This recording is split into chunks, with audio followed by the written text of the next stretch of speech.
कर देने वाले कई वीडियो युद्ध के मैदान से सामने आ रहे हैं। लेबनान का जिक्र यहां पर करें तो यहां के दाहिर अल वाशे में हाईवे पर ड्रोन स्ट्राइक का वीडियो रिकॉर्ड किया गया।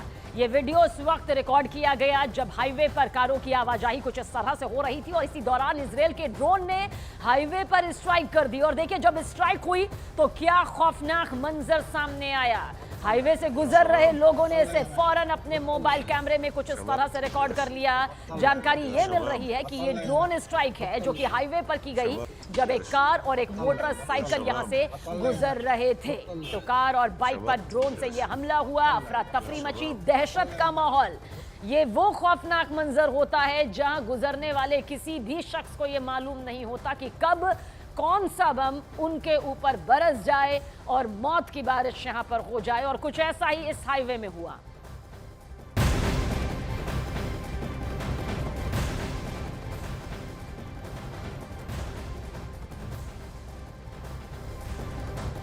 और हिजबुल्लाह चीफ हसन नसरल्लाह भले ही अब इस दुनिया में नहीं है, लेकिन उसके उत्तराधिकारी हाशिम सैफुद्दीन का भी खात्मा आखिरकार कर दिया गया और इसकी हिजबुल्लाह ने आधिकारिक पुष्टि कर दी है। खुद हिजबुल्लाह ने अब इस खबर पर मुहर लगा दी है कि इजराइल के हमलों में हाशिम सैफुद्दीन मारा गया, ढेर हो गया। हाशिम सैफुद्दीन हिजबुल्लाह की एग्जीक्यूटिव काउंसिल का प्रमुख था।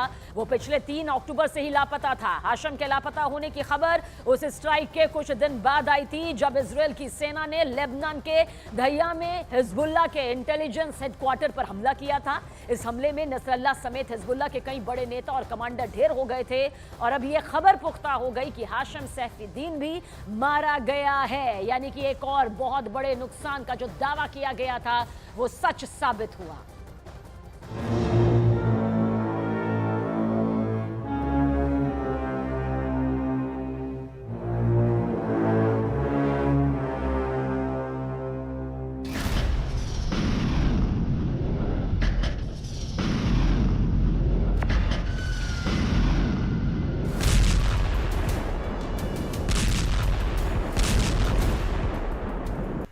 हिजबुल्लाह इजराइल के झटके से उबरने की कोशिश करता है, तभी नेतन्याहू एक ऐसा धमाका करते हैं जिससे हिजबुल्लाह का कुनबा फिर से बिखर जाता है।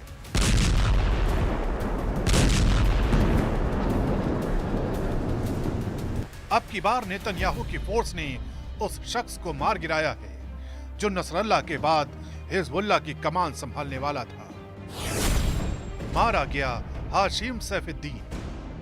हाशिम 3 अक्टूबर से लापता था जब इजरायली बलों ने लेबनान के दहिये में हिजबुल्लाह के खुफिया मुख्यालय पर हवाई हमले किए थे। इजरायली सेना ने हिजबुल्लाह प्रमुख हसन नसरल्लाह समेत हिजबुल्लाह के कई शीर्ष नेताओं और कमांडरों को मार डाला।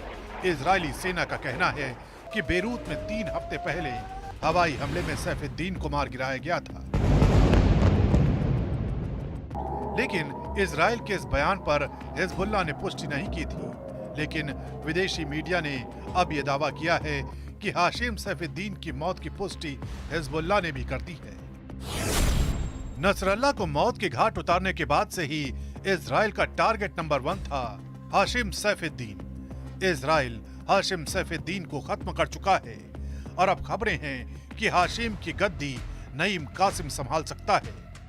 हिजबुल्लाह पर ग्राउंड ऑपरेशन शुरू करने के बाद आईडीएफ चुन चुनकर दुश्मनों को ठिकाने लगा रही है। ऐसे में सवाल है कि कुर्सी संभालने के बाद कब तक बची रहेगी नईम कासिम की जान। कौन है नईम कासिम? सबसे पहले जानिए कि शेख नईम कासिम कौन है। कासिम शिया लेबनानी मौलवी है।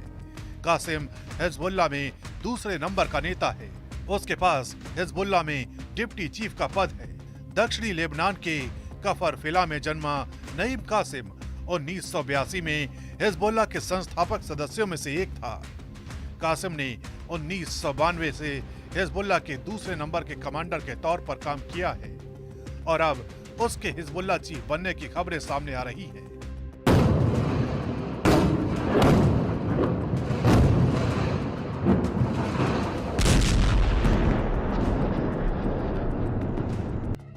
एक तरफ इजराइल के बंकर बस्टर बम हिजबुल्लाह की टॉप लीडरशिप के साथ उसके कमांडरों को खत्म कर रहे हैं, तो दूसरी तरफ आईडीएफ के सोल्जर हिजबुल्लाह की मांद यानी सुरंग में घुसकर उसे नष्ट कर रहे हैं।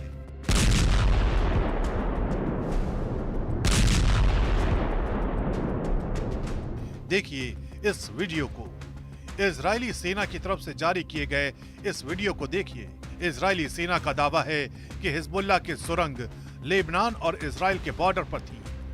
इस सुरंग को आईडीएफ ने नष्ट कर दिया है। आईडीएफ ने यह भी दावा किया है कि सुरंग का कुछ महीने पहले पता चला था, लेकिन पिछले हफ्ते शुरू किए गए जमीनी अभियान के दौरान इसे नष्ट कर दिया गया। दावा यह भी किया गया कि सर्च ऑपरेशन के दौरान आईडीएफ को हथियार, बम और एंटी टैंक मिसाइलें मिली हैं।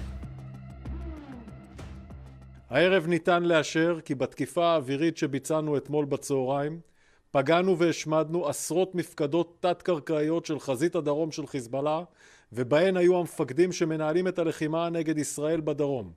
הם היו גם אחראים על מימוש תוכנית כיבוש הגליל. ऐसे हुई थी कासिम की हिजबुल्लाह में एंट्री। हाशिम सैफुद्दीन के बाद जिस शेख नईम कासिम के नाम की चर्चा हिजबुल्लाह चीफ बनने के लिए हो रही है, वो हिजबुल्लाह का प्रवक्ता भी रह चुका है। 2004 में उसने हिजबुल्लाह का इतिहास पब्लिश करवाया था। 2 साल बाद इसे अंग्रेजी समेत कई भाषाओं में ट्रांसलेट करवाया गया।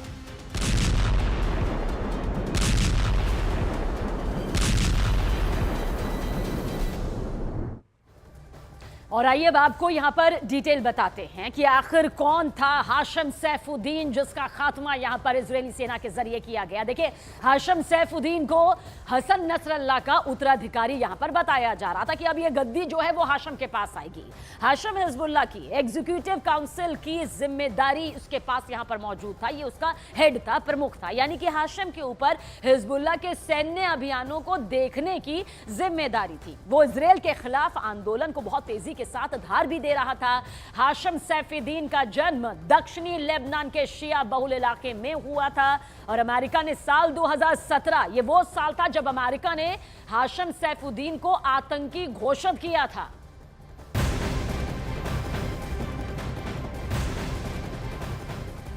तो हिजबुल्लाह के खिलाफ आईडीएफ का जबरदस्त हमला बदस्तूर जारी है। दक्षिणी लेबनान से बड़ी खबर, जहां आईडीएफ की नॉर्दर्न कमांड ने हिजबुल्लाह के खिलाफ देखिए किस तरह से बड़ा हमला यहां पर किया है। बहुत बड़े हमले को अंजाम दिया गया है और इसके साथ ही दावा किया जा रहा है कि इस हमले में हिजबुल्लाह के कई लड़ाके ढेर हो गए। फाइटर जेट के जरिए देखिए किस तरह से इस स्ट्राइक को अंजाम दिया गया।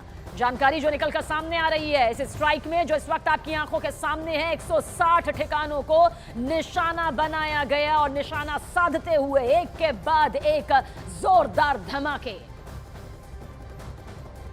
तो एक तरफ इजरायल ने हिजबुल्लाह और हमास के खिलाफ भीषण जंग छेड़ रखी है, तो अब इजरायल के सहयोगी अमेरिका और साउथ कोरिया भी वॉर एक्सरसाइज में देखिए किस तरह से जुड़ गए हैं।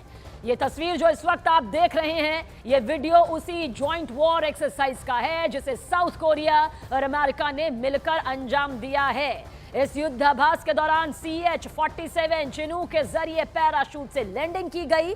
21 अक्टूबर से शुरू हुए इस ज्वाइंट युद्धाभ्यास को ऐसे वक्त में अंजाम दिया गया जब नॉर्थ कोरिया और रशिया की वजह से तनाव के हालात बने हुए हैं। और इस टेंशन का अंदाजा आप ऐसे ही लगा सकते हैं कि दावा यह किया जा रहा है कि नॉर्थ कोरिया की तरफ से करीब 3000 सैनिकों को शिप के जरिए पश्चिमी रूस की तरफ रवाना किया गया है।